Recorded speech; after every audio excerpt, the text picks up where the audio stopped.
ताशांचा गजर, त्याला लेझिमची साथ, कुणी बाईकवर तर कुणी गाडीवर, कुणी बग्गीत तर कुणी सायकलवर स्वार, तर कुणी पायी पायी. पोशाख मात्र पारंपरिक, मराठमोळ्या बाण्याचा आणि मनात उत्साह तोच चैत्र पालवीसारखा.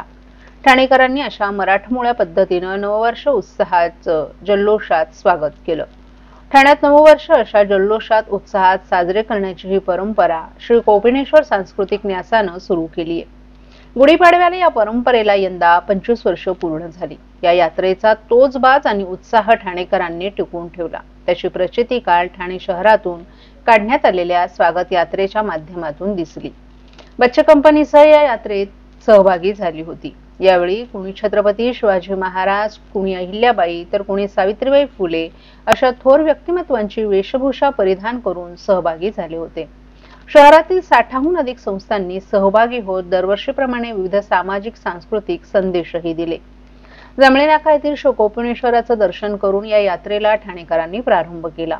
राज्याचे उपमुख्यमंत्री एकनाथ शिंदे, परिवहन मंत्री प्रताप सरनाईक, आमदार रवींद्र फाटक, आमदार संजय केळकर, खासदार नरेश म्हस्के, यात्रेचे स्वागताध्यक्ष शरद गांगल, श्री कोपिनेश्वर सांस्कृतिक न्यासाचे उत्तम जोशी, अश्विनी बापट, तनय दांडेकर, संजीव ब्रह्मे, विद्याधर वालावलकर, भरत अनिखिंडी, वंदना विद्वांस, कुमार जयवंत आदीही सहभागी झाले होते. ही यात्रा हरिनिवास सर्कल येथे येताच उपमुख्यमंत्री एकनाथ शिंदे यांनी यात्रेवर पुष्पवृष्टी केली. यात्रेत यंदा भगवान श्री शंकराची आणि नंदीची रथावर विराजमान झालेली मूर्ती ठाणेकरांचं लक्ष वेधून घेत होती. सरस्वती विद्या मंदिरातील छात्रसेनेच्या विद्यार्थ्यांनी यात्रेचं संचलन केलं. हिंदू जनजागृती न्यासाच्या वतीनं घंटाळी देवीच्या पालखीचा यात्रेत सहभाग होता. शीख, पारशी, जैन समाजाचे बंधू भगिनी पारंपरिक वेशभूषेत यात्रेत सहभागी झाले होते.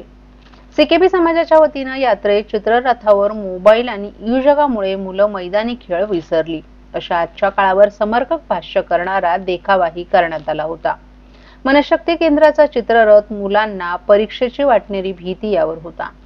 ठाणे जनता सहकारी बँकेनं मराठीला अभिजात भाषेचा मिळालेला दर्जा मिळाल्यानं बँकिंग प्रणालीत होणारा मराठी शब्दांचा वापर यावर चित्रमय देखावा सादर केला. ठाणे महानगरपालिकेच्या शिक्षण, घनकचरा, आरोग्य विभागानंही माहिती आणि जाणीव जागृतीपर माहिती चित्ररथाद्वारे दिली.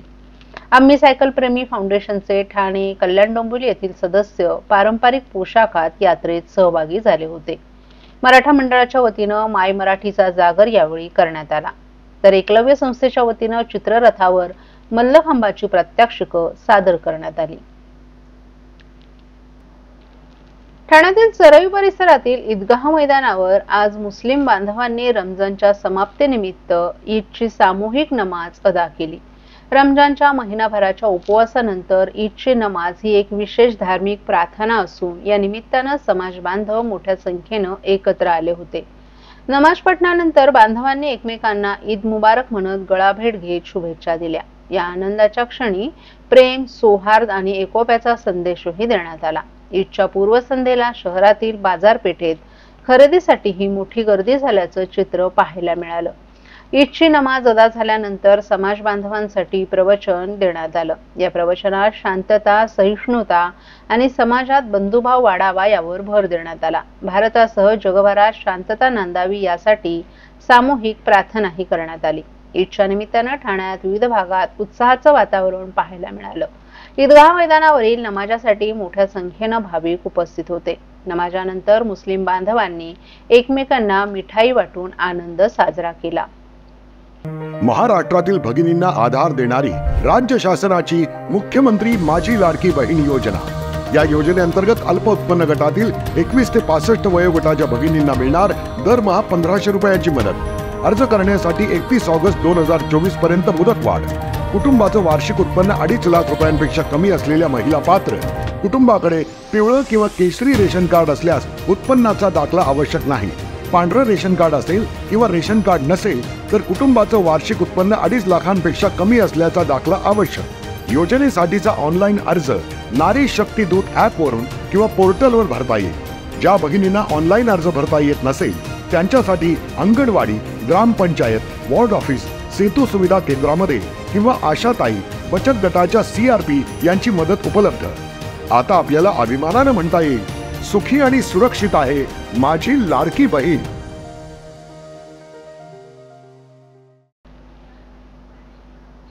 गुढीपाडव्याच्या पूर्वसंध्येला ठाण्यातील कचराळी तलाव येथे भव्य दीपोत्सव साजरा करण्यात आला. या दीपोत्सवाची सुरुवात श्री गौरीशंकर गणपती मंदिर येथे माजी नगरसेवक नारायण पवार यांच्या हस्ते दीपप्रज्वलन करून करण्यात आली. यावेळी परिसरातील नागरिकही मोठ्या संख्येने उपस्थित होते.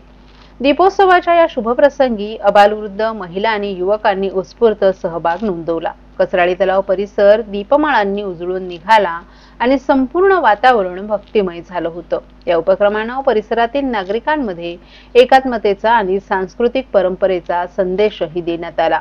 या दीपोत्सवामुळे गुढीपाडव्याच्या स्वागताला एका आगळ्या वेगळ्या पारंपरिक उत्साहाची जोड मिळाली.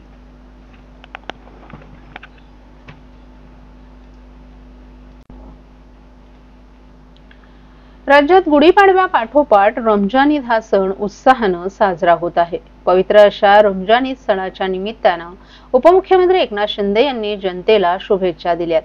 उपमुख्यमंत्री एकनाथ शिंदे यांनी आपल्या संदेशात मुस्लिम बांधवांसाठी रमजान महिना पवित्र मानला जातो.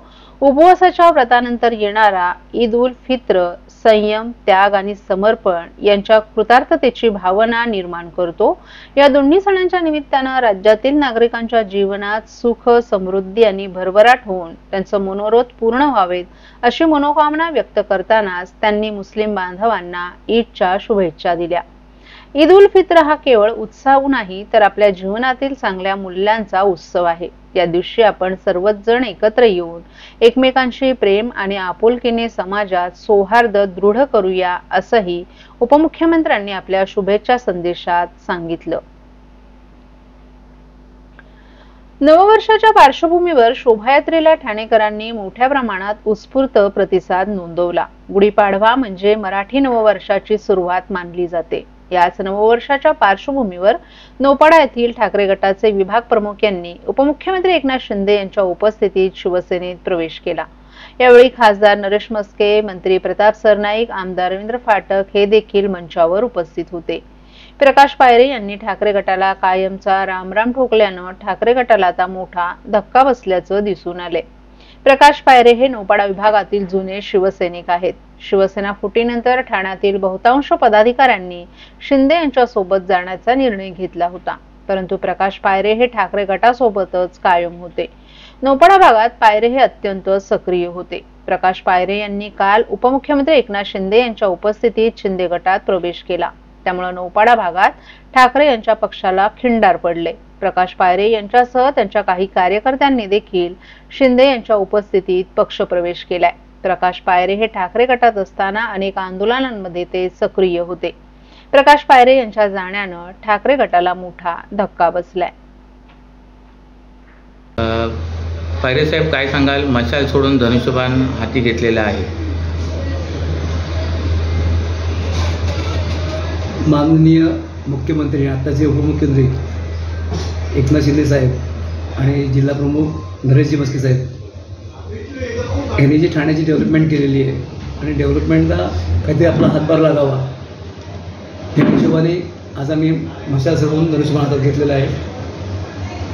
उद्देश एक आहे की नौपाड्यातल्या ज्या समस्या आहेत, जी कामं उरलेली आहेत, मग गजानन महाराज चौकातली समस्या असो किंवा काही हॉटेलवाल्याने फुटपाथ खाल्लेला आहे, रस्ता खाल्लेला आहे, ती समस्या असो किंवा माझ्या नौपाड्यातले जवळजवळ आज 1000 कुटुंब ही रस्त्यावरती आहेत, त्यांना स्वतःचं घर नाही आहे, ती रस्त्यावरती आहेत, ही समस्या असो. हे समस्या सोडवण्याकरता आम्ही आज शिंदे साहेबांबरोबर गेलो. काय वाटतं पुढील वाटचाल कशी असेल? मी साहेबांनी सांगितलं, जी कामं असेल, जी लोकांची कुठलीही कामं असतील ते आम्ही कधी सदैव करत आलेलोच आहे, आत्ताही करणार. उबाटामध्ये काय कुचंबणा होत होती का तुमची? नाही, कुटुंबाचं असं नाही साहेब. का होतं, शेवटी आपल्याला डेव्हलपमेंट करायची आहे. आज शिंदेसाहेब असतील, शिंदेसाहेबांनी 80 जागा लढवल्या आणि शिंदेसाहेबांच्या 60 जागा आल्या. उबाटामध्ये 100 जागा लढवल्या आणि 20 जागा निवडून आल्या. म्हणजे आज लोकांचा कल हा शिंदेसाहेबांबरोबर आहे. आज लाडका भाऊ म्हणून त्यांची समाजात प्रतिष्ठा निर्माण झालेली आहे. अख्खा महाराष्ट्रातून लाडका भाऊ म्हणून समजतोय. अशा वेळेला आपण त्यांना सगळ्यांनी साथ देऊन आपल्या एरियाचा, आपल्या प्रभागाचा विकास करणं, डेव्हलपमेंट करणं हे गरजेचं आहे.